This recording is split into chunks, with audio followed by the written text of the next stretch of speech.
بسم اللہ الرحمن الرحیم۔ اللہ کے نام سے شروع جو بڑا مہربان نہایت رحم والا ہے۔ السلام علیکم دوستو، یوٹیوب میں خوش آمدید۔ ناظرین کرام، آج میری ویڈیو کا موضوع ہے انبیاء کرام کے واقعات، حضرت سیدنا دانیال علیہ السلام کا واقعہ۔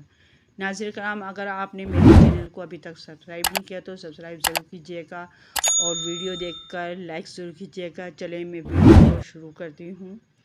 بنی اسرائیل کا واقعہ ہے کہ ایک مرتبہ ایک نیک خاتون کسی باغ میں گئی تو وہ شخص اس نیک خاتون کے پاس آ گئے اور کہنے لگے کہ تم ہمارے ساتھ بدکاری کے لیے راضی ہو جاؤ، ورنہ ہم دونوں یہ کہیں گے کہ ہم نے تمہارے ساتھ ایک آدمی کو بدکاری کرتے ہوئے دیکھا تو آدمی بھاگ گیا اور ہم نے تمہیں پکڑ لیا۔ یہ سن کر وہ نیک خاتون کہنے لگی میں تمہاری بات کبھی نہیں مانوں گی۔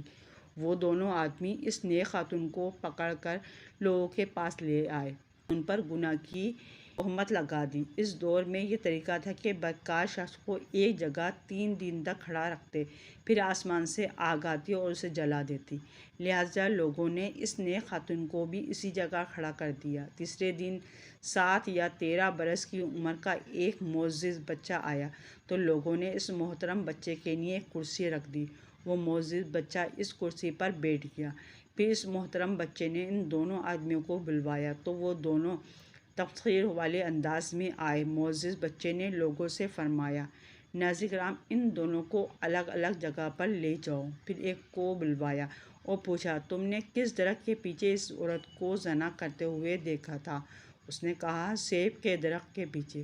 پھر اس محترم بچے نے دوسرے کو بلوا کر پوچھا تو اس نے کچھ اور جواب دیا۔ اسی وقت آگ نازل ہوئی اور اس نے ان دونوں جھوٹے آدمیوں کو جلا دیا۔ اس طرح معزز بچے کی حکمت عملی کے سبب اس نیک عورت نے اس تہمت سے چھٹکارا پا لیا اور بد کرداروں کو ان کے لیے سزا مل گئی۔ ناظرین کرام، کم عمری میں منصب عدالت میں فائز ہونے والے یہ معزز محترم بچے اللہ کے پیارے نبی حضرت دانیال علیہ السلام تھے۔ اللہ پاک نے آپ کو نبوت حکمت عطا فرمائی۔ آپ علیہ السلام کی زبان عبرانی تھی۔ آپ بنی اسرائیل کے نبی تھے۔ حضرت موسیٰ بن عمر نوح کی شریعت میں تھے۔ بچپن میں شہروں نے آپ کو کوئی نقصان نہ پہنچایا۔ بڑے ہوئے تو کافروں نے کنویں میں ڈال دیا۔ وہاں شیر آپ کے تلووں کو چاٹنے لگا اور آپ کے سامنے دم ہلانے لگا۔ اسی کنویں میں اللہ پاک کے حکم سے ایک فرشتہ آپ کے لیے کھانا لے کر آیا۔ بعض روایت میں ہے کہ حضرت ارمیا علیہ السلام آپ کے لیے کنویں کے پاس کھانا لے کر آئے تھے اور آپ کو آگ میں ڈالا گیا تو آپ وہاں صحیح سلامت رہے۔ آپ کو اللہ تعالیٰ کی جانب سے خوابوں کی تعبیر کا علم عطا ہوا تھا۔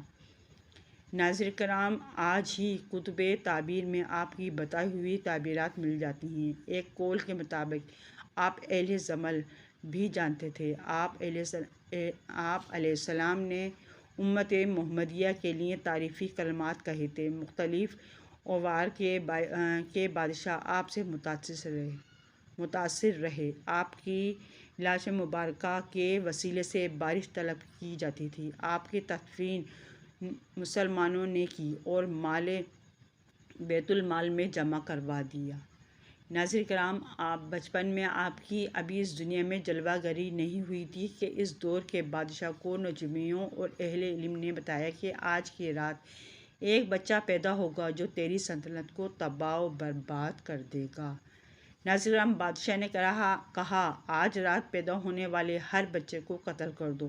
اسی رات حضرت دانیال علیہ السلام کی پیدائش ہوئی تو سپاہیوں نے آپ کو چھین کر شیر اور شیرنی کے آگے ڈال دیا۔ دونوں نے آپ کے تلووں کو چاٹنا شروع کر دیا اور آپ کو کوئی نقصان نہ پہنچایا۔ اللہ کی اس کرم نوازی کو آپ نے ہمیشہ یاد رکھنے کے لیے اپنی انگوٹھے کی نگینے پر اپنی اور 2 شیروں کی تصویر بنوائی جس میں دونوں شیر آپ کے تلووں کو چاٹ رہے تھے۔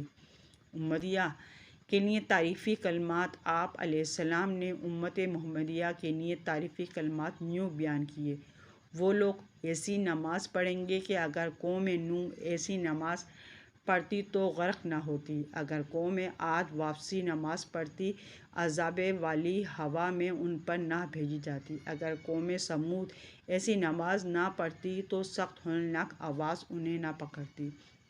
ناظرین کرام، قید کیے ہوئے اقوام جب رب پاک کی نافرمانیاں کرتے ہوئے حد سے آگے بڑھ جاتی ہے تو تباہی اور بربادی ان کا مقدر بن جاتی ہے، اور بروں کے ساتھ ساتھ نیک لوگ بھی آزمائشوں کا شکار ہو جاتے ہیں۔ لہٰذا کافر اور ظالم بادشاہ بخت نصر نے بیت المقدس کو تباہی و بربادی کا نشانہ بنا دیا اور بنی اسرائیل کے 70,000 لوگوں کو قیدی بنا کر بابل لے آیا۔ پھر قیدیوں کو یہاں کے رئیسوں میں تقسیم کر دیا، لیکن چند قیدی اپنے پاس رکھے۔ ان میں حضرت دانیال علیہ السلام بھی تھے۔ ناظرین کرام، آپ علیہ السلام کا تخت و تانصر کی قید میں آ جانا اللہ پاک کی جانب سے آپ کے لیے آزمائش اور امتحان تھا، جس میں آپ پورے اترے۔ ناظرین کرام، بادشاہ نے ایک رات ہیبت ناک خواب دیکھا۔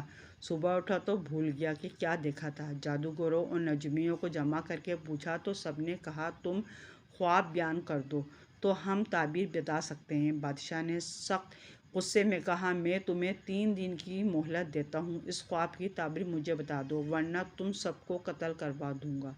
وہ خبر لوگوں میں پھیلتی ہوئی قید میں بند حضرت دانیال علیہ السلام تک بھی پہنچ گئی۔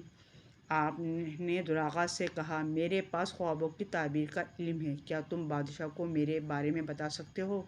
اس طرح تم بادشاہ کی نگاہ میں کوئی بلند مقام پالو گے۔ دراغا نے کہا، مجھے ڈر ہے کہ آپ بادشاہ کے عناب کا شکار ہو جائیں گے، شاید جیل خانے کا غم آپ پر سوار ہو گیا ہے، آپ اس طرح باہر جانا چاہتے ہیں اور آپ کے پاس ایسا کوئی علم نہیں۔ آپ نے فرمایا، میرا رب مجھے اس بارے میں خبر دے دیتا ہے جس کی مجھے ضرورت ہوتی ہے۔ آخر کار دراغا نے بادشاہ کو یہ خبر سنا دی۔ بادشاہ نے آپ علیہ السلام کو بلوایا۔ دربار کا قانون تھا کہ بادشاہ کے پاس جب بھی کوئی آتا تو اسے سجدہ کرتا، لیکن حضرت دانیال علیہ السلام وہاں جا کر کھڑے ہو گئے اور سجدہ نہ کیا۔ یہ دیکھ کر بادشاہ نے باقی سب لوگوں کو دربار سے باہر جانے کو کہا۔ پھر آپ سے پوچھا، آپ نے مجھے سجدہ کیوں نہیں کیا؟ آپ نے عظمت کا کام لیتے ہوئے فرمایا، مجھے میرے رب نے تعبیر کا علم دیا ہے، اس شرط پر کہ میں کسی اور کو سجدہ نہ کروں۔ مجھے ڈر ہے کہ تجھے سجدہ کرنے کی وجہ سے کہیں وہ مجھ سے علم واپس نہ لے لے، پھر میں رہا ہو جاؤں گا اور تو مجھ سے کوئی فائدہ نہ اٹھا سکے گا اور مجھے قتل کر دے گا۔ بادشاہ بولا، میرے دل میں آپ سے زیادہ قابل تعریف شخص کوئی نہیں، کیونکہ آپ نے اپنے رب سے کیا ہوا وعدہ پورا کیا ہے۔ میرے نزدیک حیرت انگیز لوگ وہ ہیں جو اپنے رب سے کیا ہوا وعدہ پورا کرتے ہیں۔ کیا آپ کے پاس میرے دیکھے ہوئے خواب کی تعبیر ہے؟ آپ نے فرمایا، ہاں، مجھے وہ خواب بھی معلوم ہے، اس کی تعبیر بھی پتہ ہے۔ آپ نے پہلے بادشاہ کو اس کا خواب سنایا، پھر اس کی تعبیر بتائی، جسے سن کر بادشاہ آپ سے بہت زیادہ متاثر ہوا۔ ناظرین کرام، پھر بادشاہ نے آپ علیہ السلام کو 3 باتوں میں سے ایک کو قبول کرنے کی پیشکش کی۔ آپ اپنے شہر واپس چلے جائیں اور میں اس ویران شہر کو دوبارہ تعمیر کرا دوں گا۔ نمبر 2، امن کا پروانہ لکھ دیتا ہوں تاکہ آپ میرے مالک ملک میں جہاں چاہیں امن سے رہیں۔ نمبر 3، یا پھر میرے ساتھ رہیں۔ آپ نے فرمایا، پہلی بات کا جواب یہ ہے کہ اللہ نے میری قوم کو ان کی سرزمین کے لیے تباہی و بربادی لکھ دی ہے۔ جب تک اللہ نہ چاہے تم بھی اس زمین کو آباد نہیں کر سکتے، جب اس کا حکم آ جائے تو یہ آزمائش ختم ہو جائے گی۔ دوسری بات کا جواب یہ ہے کہ میرے لیے مناسب نہیں ہے کہ میں اللہ پاک کی امان و حفاظت میں رہتے ہوئے کسی اور کی حفاظت میں آؤں۔ ہاں، تیسری بات فی الوقت زیادہ آسان ہے، جب تک کہ حکم الہی نہ آ جاتا۔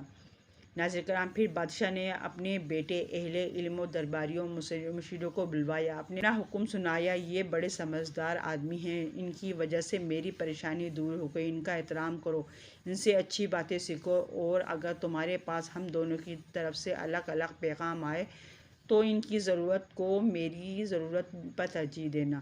اس طرح حضرت دانیال علیہ السلام کو اور سلطنت میں بہت اونچا مقام حاصل ہو گیا۔ یہ دیکھ کر بابل کے معزز ترین آپ سے حسد کرنے لگے اور ہیلے بہانے کر کے آپ کے مقام کو بادشاہ کی نگاہ میں کم کرنے لگے۔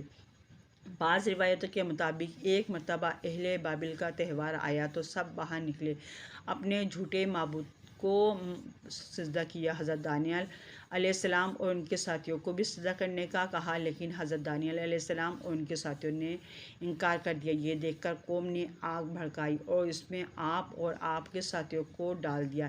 ان ایمان والوں نے رات اسی آگ میں گزاری۔ صبح وقت نصر نے اپنے محل کے اوپر سے دیکھا کہ آگ میں 5 لوگ ہیں۔ 5ویں بار جس فرد کو دیکھ کر بادشاہ پر ہیبت طاری ہو گئی۔ اس نے قوم سے پوچھا، آگ میں کتنے افراد داخل کیے گئے تھے؟ قوم نے کہا 4۔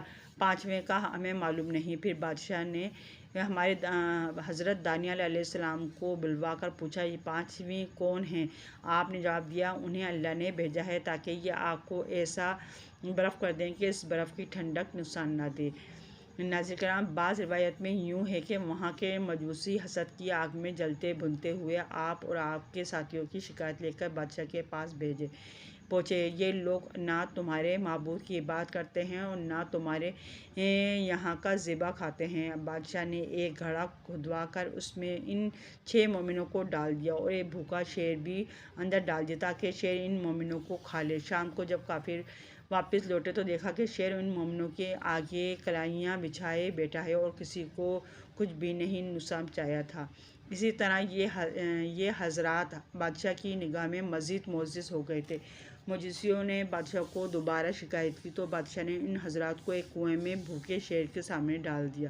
ناظرین کرام، ایک روایت میں ہے کہ وہ خونخوار شیروں کو آپ علیہ السلام کے ساتھ کنویں میں ڈال کر اوپر سے کنواں ڈھک دیا۔ 5 دن تک آپ علیہ السلام کو کنویں میں شیروں کے ساتھ قید میں رکھا گیا۔ جب 5 دن کے بعد کھولا تو دیکھا کہ حضرت سیدنا دانیال علیہ السلام نماز میں مصروف ہیں اور دونوں شیر کنویں کے کونے میں ہیں اور انہوں نے آپ کو کوئی نقصان نہیں پہنچایا۔ ناظرین کرام، کنویں میں آپ نے بارگاہ الہی میں یہ عرض کی تھی، اے میرے معبود، ہماری قوم کو شرمندگی اور عیب والی باتوں کے سبب تو نے ہم پر اس شخص کے مسلط کر دیا جو تجھے نہیں جانتا۔